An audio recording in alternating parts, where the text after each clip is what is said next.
There is a story that is told over that transpired in Leipzig, Germany around 150 years ago. Leipzig at that time, the late 1800s, as one can imagine, already had the winds of Haskalah. There was lots of nisyonis in that city, and surely presented challenges for one to live there, to be mechanech his children, and to live a life full with Torah and Yerushalayim. Mr. Garfinkel had a store there on the main street of Leipzig, Germany, but he was somewhat of a chidush. He was able to retain his sense of Yerushalayim. He was able to be mechanech his children in a proper way. And surely whoever came and did business with him noticed how extremely careful he was with Shmiras Anayim. Leipzig at that time was the center. There were many fairs, many trade shows there. So different Yidden used to come to Leipzig.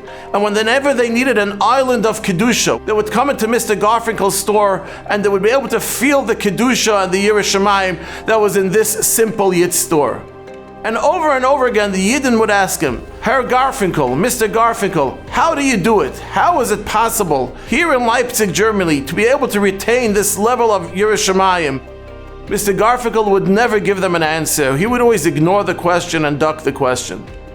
It happened one time that over the Yom Tov of Purim, a group of Hasidim happened to be in Leipzig. And they invited Mr. Garfinkel to their Purim Sudas. They said, we're making a Suda, come join us.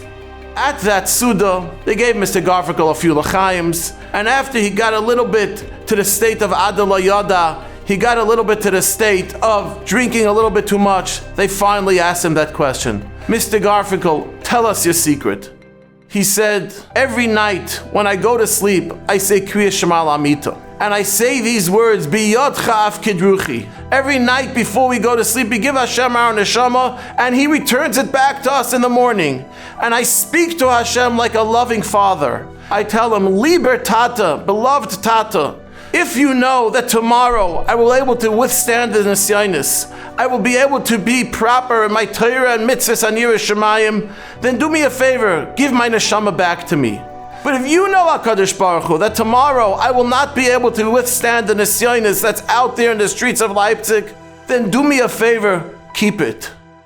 When hearing these words, the Chassidim started crying.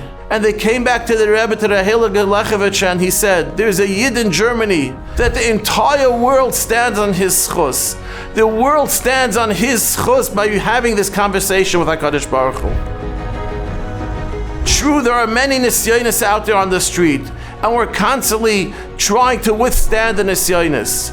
One of the greatest eitzes is the eitz of Mr. Garfinkel. Speak to HaKadosh Baruch Hu like a loving father.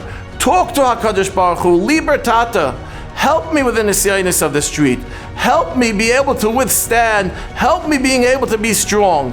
And when we have that relationship with HaKadosh Baruch Hu, we have that connection with HaKadosh Baruch Hu, HaKadosh Baruch Hu will surely give us the koiches and the chizuk to be able to withstand the nisyonis that's out there today on the street.